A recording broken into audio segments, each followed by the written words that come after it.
Sari, kelas 5C dari SD Negeri 91 Kendari. Kali ini saya akan mempresentasikan tugas IPS. Di gambar pertama ini ada gambar orang yang melakukan kegiatan produksi. Kegiatan produksi adalah kegiatan mengolah barang mentah menjadi barang setengah jadi atau barang jadi. Orang yang melakukan kegiatan ini disebut produsen. Di gambar kedua ada kegiatan distribusi. Kegiatan distribusi adalah kegiatan menyalurkan barang kepada konsumsi. Orang yang melakukan kegiatan ini disebut distributor. Di gambar ketiga ada konsumsi. Konsumsi adalah kegiatan memanfaatkan atau menggunakan hasil produksi untuk memenuhi kebutuhan hidupnya. Orang yang melakukan kegiatan konsumsi disebut konsumen. Segitu saja presentasi yang saya ucapkan. Bila ada kesalahan mohon dimaafkan. Terima kasih. Assalamualaikum, perkenalkan nama saya Amelia Zahra. Saya sekolah di SD 91 Kendari, kelas 5C. Kali ini saya akan bahas tentang kegiatan ekonomi. Yang pertama, produksi. Produksi adalah kegiatan mengolah bahan mentah menjadi bahan setengah jadi atau barang jadi. Orang yang melakukan kegiatan produksi disebut produsen. Kegiatan produksi membutuhkan pekerja untuk mengolah bahan mentah menjadi bahan setengah jadi atau barang jadi. Oleh karena itu, para produsen membutuhkan pekerja sehingga membuka lapangan pekerjaan. Pembukaan lapangan pekerjaan dapat mengurangi jumlah pengangguran di lingkungan sekitar. Contohnya seperti petani memproduksi beras. Yang kedua, distribusi. Distribusi adalah kegiatan menyalurkan hasil produksi atau barang dan jasa kepada konsumen. Orang yang melakukan kegiatan distribusi disebut distributor. Kegiatan distribusi membantu masyarakat di semua daerah memenuhi kebutuhan hidupnya. Distribusi memeratakan hasil produksi di wilayah tertentu kepada para konsumen di seluruh wilayah. Dengan meratanya hasil produksi, kebutuhan masyarakat akan terpenuhi dan kesejahteraan pun dapat tercapai. Contohnya seperti beras yang telah dipanen disimpan dalam karung dan didistribusikan ke wilayah-wilayah. Yang ketiga, konsumsi. Konsumsi adalah kegiatan memanfaatkan dan menggunakan hasil produksi atau barang dan jasa untuk memenuhi kebutuhan hidup. Masyarakat yang melakukan kegiatan konsumsi disebut konsumen. Konsumen harus mengeluarkan uang untuk memperoleh barang atau jasa yang dibutuhkan. Masyarakat melakukan kegiatan konsumsi untuk memenuhi kebutuhan hidup. Jika kebutuhan sudah terpenuhi, masyarakat pun dapat dikatakan sudah meraih kesejahteraan. Misalnya, pembeli sebagai konsumen dari beras. Terima kasih. Bu Guru, di sini saya akan menjelaskan tentang gambar saya, yaitu di sini ada gambar produksi. Saya mengatakan ini produksi karena dia yang mengelola dari awal dan atau membuat, tapi di sini dia tidak membuat, tapi dia memelihara padi-padi hingga menjadi besar. Dan di sini ada distribusi. Saya mengatakan ini distribusi karena dia yang menyalurkan barang sampai ke konsumen. Dia yang mengantarkan barang. Dan ini ada konsumen. Saya mengatakan ini konsumen karena dia yang memakai barang dari petani tadi. Terlihat di sini di piring ini dia mau makan nasi. Orang ini disebut konsumen. Maka itu saya sebut dia konsumsi karena dia memakai beras yang tadi dipelihara petani. Beras itu dia olah menjadi nasi. Halo teman-teman, saya akan mempresentasikan gambar saya. Yang pertama saya akan menjelaskan apa itu virus corona. COVID-19 atau kita biasa panggil virus corona merupakan virus yang berasal dari Wuhan, Cina. Virus ini menginfeksi saluran pernapasan. Dengan gejala umumnya, demam dengan suhu tubuh di atas 38 derajat Celcius dan batuk sesak napas. Cara mencegahnya yaitu pertama, gunakan masker jika keluar rumah. 2. Jaga jarak minimal 1 meter. Ya. Dan hindari kerumunan. Jika perlu keluar harus pakai masker, karena itu akan menghindari kita tercemar virus corona. Oke. Selama saya di rumah, selama ada virus corona, saya mulai belajar dari rumah, dan kegiatan belajar di sekolah untuk sementara dihentikan.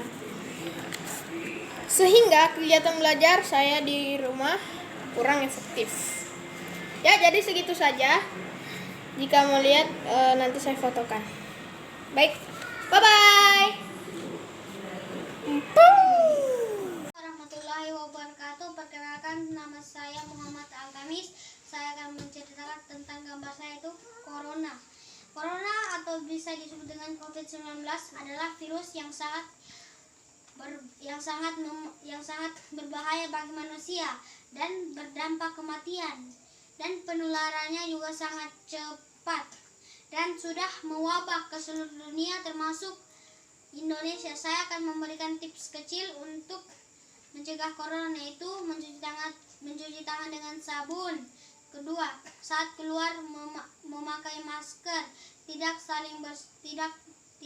bersentuhan.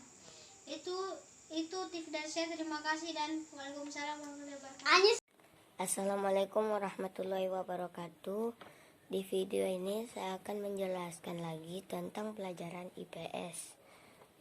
Nah, di sini ada 3 gambar. Gambar pertama ini saya menyebutnya produksi atau produsen. Mengapa saya menyebutnya produksi?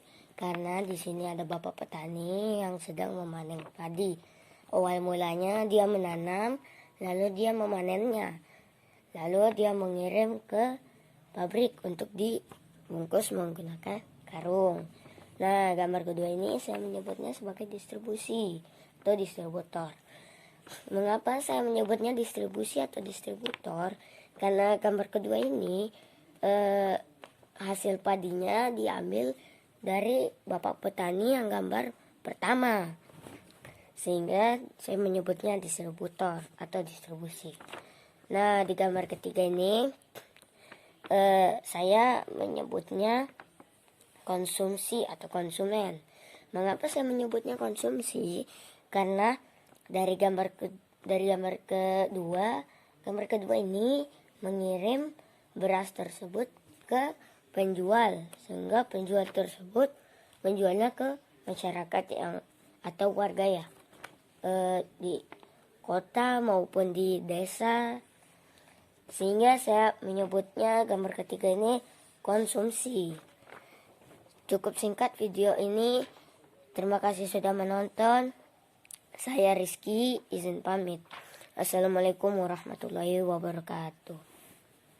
Upacara adat daerah di Bali. Beberapa di antaranya adalah melasti dan ngaben. Melasti adalah upacara adat yang rutin digelar setiap tahun. Biasanya melasti ini diadakan 3 hari menjelang perayaan Nyepi.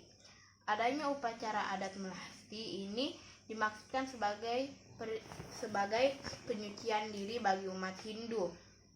Di Bali biasanya diadakan di beberapa sumber air seperti danau, mata air, hingga laut yang dipercaya menyimpan mata air keabadian atau amerta.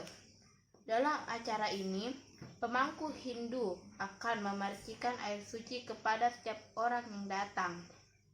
Tujuannya untuk meluluhkan kotoran dari hak buruk di dalam tubuh agar jiwa dan raga kembali suci. Ngaben adalah upacara pembakaran jenazah yang dilakukan untuk menyempurnakan jenazah. Upacara adat ini terbagi menjadi beberapa jenis, yaitu ngaben sawawedana dan ngaben asiwedana dan swasta. Ngaben akan dilaksanakan dalam kurun waktu 3-7 hari. Bahkan ada pula persiapannya berlangsung sebulan dan jenazah diawetkan hingga waktu pembakaran jenazah dilakukan. Jenis lain disebut ngaben sawawedana. Ngaben astiwedana di mana jenazah telah dikubur terlebih dahulu sehingga kelak yang dibakar adalah tulangnya saja. Pelaksanaan ngaben ini dilakukan menunggu waktu yang cukup lama karena keluarga biasanya terbantur masalah biaya. Sedangkan upacara ngaben swasta diperuntukkan bagi mereka yang meninggal di luar negeri atau jasadnya tidak dapat ditemukan. Sekian, terima kasih. Sabang sampai Merauke, berjajar pulau-pulau, sambung menyambung menjadi satu. Itulah Indonesia, Indonesia tanah airku. Aku berjanji padamu, menjunjung tanah airku Indonesia. Perkenalkan, nama saya Ketut Puspitasari, kelas 5C, SD 91 Kendari. Saya akan menceritakan gambar yang telah saya gambar. Gambar ini adalah cerita tentang virus corona. Tetaplah kalian di rumah untuk membantu kami memutuskan rantai virus corona. Cara-cara melawan atau mencegah virus corona adalah rajinlah mencuci tangan sebelum makan atau sesudah makan. Jika keluar, gunakanlah masker. Jaga jarak kepada seseorang atau orang lain. Jika kalian mau membuat makanan, cucilah makanan terlebih dahulu. Terima kasih. Assalamualaikum warahmatullahi wabarakatuh. Nama saya Diki, saya dari SD Negeri 91 Kendari, kelas 5C. Saya akan mempresentasikan tugas IPA cara memelihara air bersih. Yang pertama, hemat air saat mandi. Jadi kita menggunakan air seperlunya dan ingat selalu menutup keran air saat sedang menggosok badan agar air tidak berbuang sia-sia. Yang kedua, sungai bukan tempat sampah. Jika membuang sampah, buanglah pada tempatnya agar air tidak tercemar oleh sampah. Yang ketiga, menggunakan wadah saat menyiram bunga agar tidak membazir air. Jadi intinya menghemat air agar ketersediaannya air bersih tetap bisa dinikmati sampai anak cucu kita. Sekian dari presentasi saya. Billahi taufiq wal hidayah. Assalamualaikum warahmatullahi wabarakatuh. Jangan lupa di rumah aja. Assalamualaikum, saya akan menjelaskan gambar-gambar tentang tugas SBK yang diberikan oleh Ibu Guru. Gambar yang pertama adalah setiap keluar rumah harus memakai masker dan jangan lupa jaga jarak.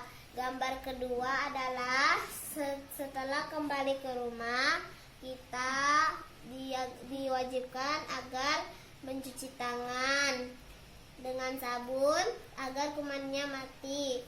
Gambar ketiga, jangan pergi kalau tidak ada yang penting kecuali mendesak. Gambar keempat adalah tidak berkumpul di keramaian agar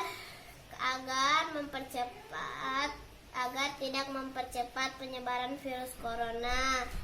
Gambar kelima cukup, dan gambar ini adalah cukup di rumah saja untuk membantu ibu dan belajar untuk mengerjakan tugas yang diberikan oleh ibu guru. Jadi dengan tetap berada di rumah dapat memutus rantai penyebaran virus corona sesuai arahan pemerintah. Stay at home. Terima kasih. Wassalamualaikum warahmatullahi wabarakatuh.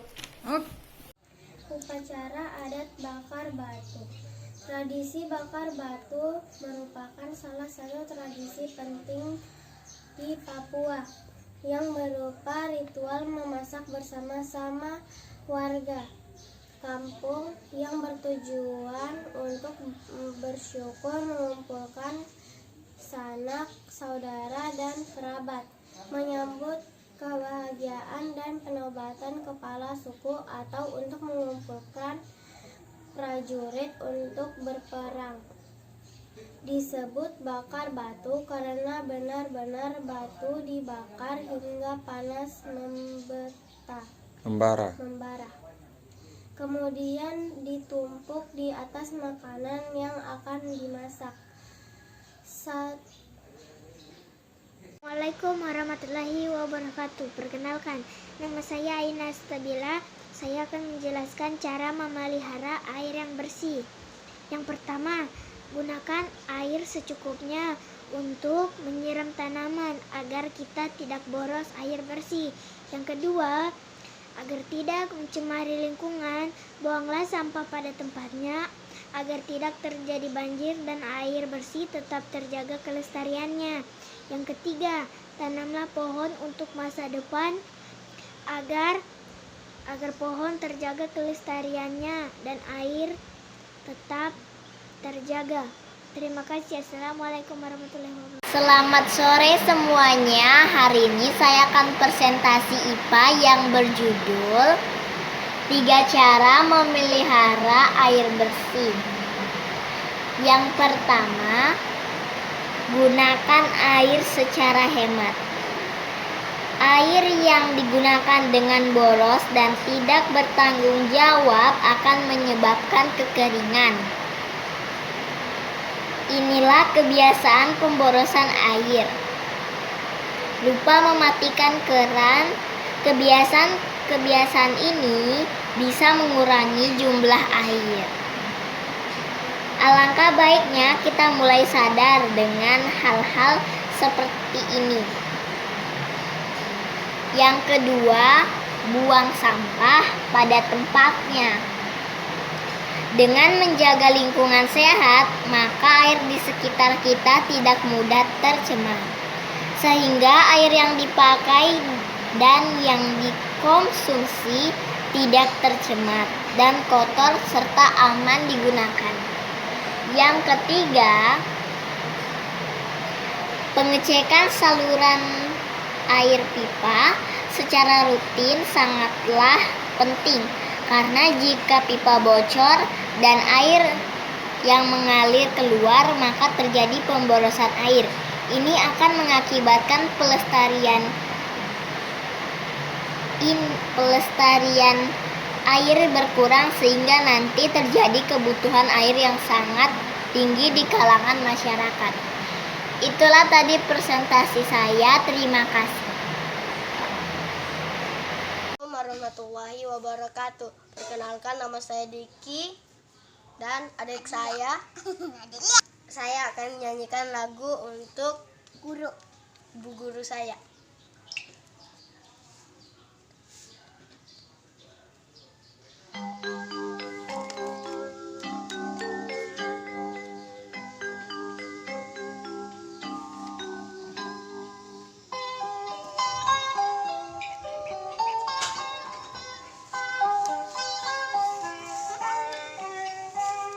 Pagiku cerahku, matahari bersinar, ku gendong tas merahku di pundak. Selamat pagi semua, ku nantikan dirimu di depan kelasmu, menantikan kami, guruku tersayang, guruku tercinta. kamu.